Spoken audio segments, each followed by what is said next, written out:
Breaking News. Venho mostrar para você o mais novo e importante episódio nesse contexto aí da disputa de Lula pelo povo brasileiro, pelo Brasil e o desenvolvimento contra o Banco Central, presidido por um porta-voz do mercado especulativo financeiro. Este cara que está aí na sua tela, Roberto Campos Neto, presidente do Banco Central, foi desmascarado. Apareceu um peso pesado para mostrar que Lula estava certo sim no que estava dizendo. Eu vou recapitular, você vai entender tudo desde o começo. Apareceu ninguém menos que André Lara Rezende, o criador do Plano Real. E o cara chegou com todo o seu arsenal de conhecimento e mostrou que, na verdade, o que está sendo dito aí, ventilado agora, é que esse presidente atual do Banco Central, esse que está na sua tela aí agora, é um indigente intelectual. O que estão falando é isso mesmo, o cara é muito, muito incompetente. Assim como qualquer pessoa nomeada pelo Bolsonaro, né? Mesmo quando a fala é erudita, o paletó é limpinho, ainda continua deixando muito a desejar do ponto de vista técnico. Pode parecer bom para você e para mim, que somos leigos, mas veio quem entende e zombou na cara dele. Falou assim, olha, isso aqui é que é o certo e você tá errado sim. Eu vou trazer para você esse episódio, muito satisfeito por trazer isso, inclusive, porque desmente esse vagabundo. Mas antes, se você está chegando agora para esse canal, meu nome é Rony Telles e a gente combate toda essa corja há muito tempo. Chega para cá, se junta a essa galera que está chegando a 1 milhão de pessoas diariamente aqui no YouTube. Então, vou explicar para você, mas antes vou colocar todo mundo na mesma página, né? Taxa de juros, esse é o parâmetro que você precisa lembrar do vídeo passado e está sendo comentado em todos os portais. O Banco Central do Brasil define essa taxa de juros que está sendo definida em valor de 13,75%. Esse valor é muito mais alto do que qualquer outro país, nem o México, que é o pior na lista, não chega nem perto disso. Mas o que isso impacta na minha vida, Rony? Isso impacta que você não vai conseguir pegar crédito, que o país não vai conseguir andar e causa desemprego, fome e estagnação econômica. Esse valor é incompatível com o progresso, com a prosperidade. Inclusive, isso nem é dúvida, tá? Até mesmo quem colocou esse valor lá sabe que isso aí não traz nenhum tipo de benefício para o país. Mas sabe para quem traz? Para quem tem dinheiro emprestado para o governo, para quem vive de rentismo. Essa galera aprendeu a fazer política, eles não ficam mais só nos bastidores controlando os políticos. Eles saem para as ruas e falam através de partidos como o MBL ou outras coisas, como, por exemplo, a imprensa. A imprensa dominada por eles, porque eles são os donos desses veículos de comunicação. E ontem eu escancarei aqui para você a estratégia deles, né? Quando o Lula disse que essa taxa é absurda, a taxa definida por este cara aqui, Roberto Campos Neto, é absurda, a imprensa começou a atacar, dizer que o Lula é irresponsável, dólar sobe, mercado age em conjunto, chamaram este homem aí, o Roberto Campos Neto, para dar uma entrevista, a chapa branca ali, só faltaram elogiar o terno, dizer que ele é elegante. Depois da entrevista, foram publicar um monte de matérias dizendo, olha só como ele é conciliador, e este Lula um bravateiro, valentão. No jornal estava dizendo que Lula era valentão, porque tinha dito que essa taxa é incompatível com o desenvolvimento. Mas, bom, não durou muito. Entrou em cena uma outra entrevista de André Lara Rezende, que simplesmente ficou do lado da postura do presidente Lula e falou, não, essa taxa realmente é incompatível com o crescimento e, digo mais, ela está errada de qualquer ponto de vista que você queira ver. Do ponto de vista técnico mesmo, não precisa preocupar com o ser humano, não. Do ponto de vista técnico, ela não se justifica. E ele mostrou com toda a sua experiência. Ah, e mais um pelo outro. Esse cara aí, meu amigo, é ninguém menos do que o criador do Plano Real. E para você que não estava lá naquela época, o Plano Real foi dito como o que salvou o Brasil daquela profunda recessão. Este plano foi o que nos trouxe para a estabilidade econômica pós-Plano Real e que agora já começa a ficar bagunçado de novo, né? E o cara manja. Eu vou botar um pedaço de vídeo dele falando aqui para você. Primeiro ele fala sobre essa tal autonomia do Banco Central. Se ele acha que deve existir ou não. A palavra independência é inapropriada, a palavra correta é autonomia do Banco Central. O Banco Central, evidentemente, não pode ser independente dos poderes constituídos, então seria um quarto poder. E, corretamente, o que você quer é que o Banco Central tenha autonomia operacional para conduzir as políticas determinadas pelo governo. Evidentemente, o Banco Central é um órgão de Estado, não necessariamente de governo, você quer que tenha uma certa continuidade na política, ele esteja protegido de pressões políticas espúrias. Normalmente a ideia é pressões eleitoreiras, enfim, de governo, pré-eleição, etc.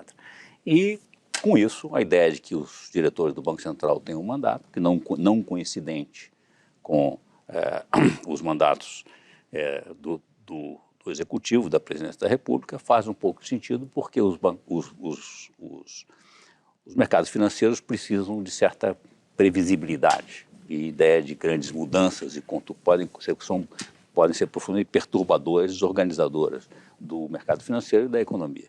Então faz sentido que você tenha autonomia operacional dos bancos centrais.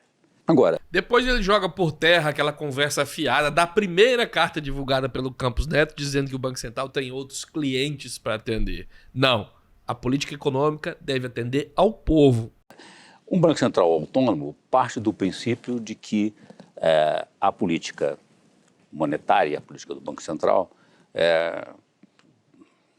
possa ser algo puramente técnico, né? E não esteja submetido às circunstâncias, o que não é verdade. A teoria monetária, como toda a teoria econômica, é uma combinação de técnica, de noções sobre o funcionamento da economia, e como a economia é uma ciência social, portanto, uma ciência política, não uma ciência exata, ela tem necessariamente, está ligada às circunstâncias políticas e está sempre em evolução. Tanto que a teoria econômica está em permanente evolução. Não necessariamente que ela foi errada no passado, ela é mais ou menos apropriada para as circunstâncias. E as circunstâncias nas últimas décadas, desse início do século XXI, são muito diferentes do que foram na segunda metade do século XX. Então a teoria monetária mudou muito, né? E como a condução de política monetária mudou. Antes se pensava em base monetária, quantidade monetária, hoje sabe-se que não é assim que os bancos centrais funcionam. Os bancos centrais deixaram de acompanhar os agregados monetários e passaram a funcionar com um instrumento que é a taxa básica de juros, a taxa cobrada sobre as reservas bancárias. Mas é falando sobre a taxa de juros que ele humilha mesmo o Campos Neto e mostra que, olha, essa matemática aí é antiga, nem funciona mais. Sua segunda pergunta, a taxa de juros básica hoje de 13,75 está correta? Na minha opinião, não. Está profundamente errada. E digo por quê. Assim como eu acho que a taxa muito baixa, abaixo de 3% que foi posta, também estava errada. Por quê? Justamente porque, como disse, o mercado financeiro não deve sofrer mudanças bruscas de direção. Então, a condução da política monetária deve ser a condução suave, com direcionamento, previsibilidade, né? Não tem dúvida nenhuma sobre isso.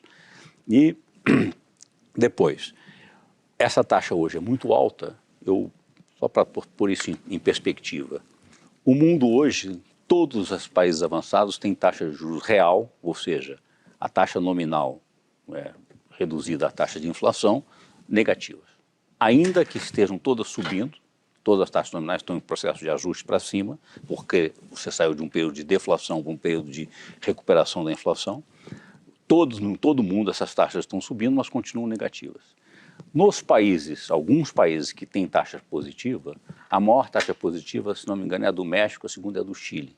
É em torno de 4% real.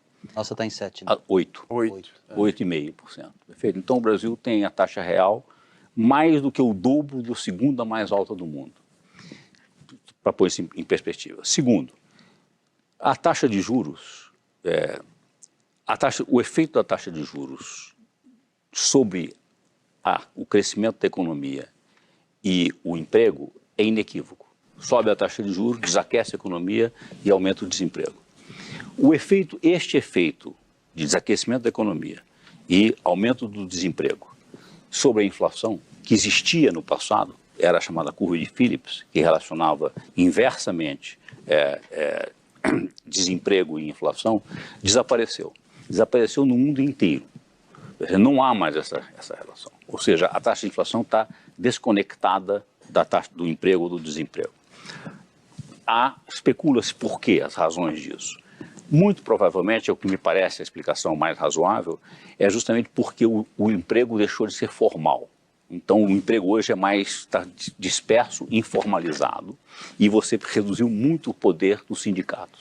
De certa forma, portanto, o salário deixou de ser um preço que signaliza a questão de inflação.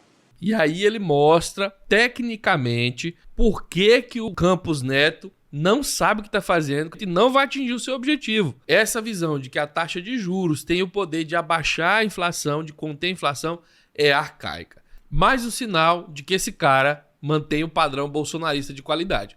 Quando o bolsonarista resolve estudar alguma coisa, ele não se atualiza. Então esse pensamento é desatualizado.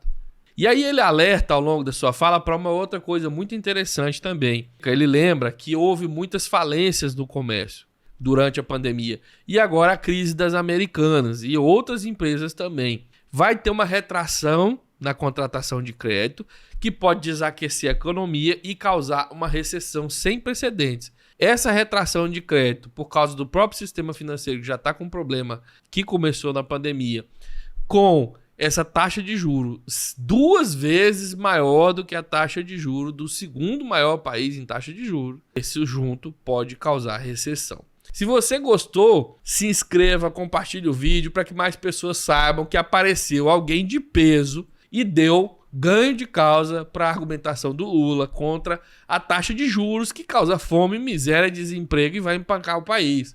Fora ministro bolsonarista incompetente. Estão chamando o cara de indigente intelectual, velho.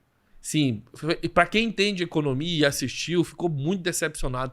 O cara realmente, bolsonarista, abriu a boca, você vê que é incompetente. Não tem erro. Se inscreve, senta o dedo lá, compartilha o vídeo nas suas redes sociais, a gente volta. Fui.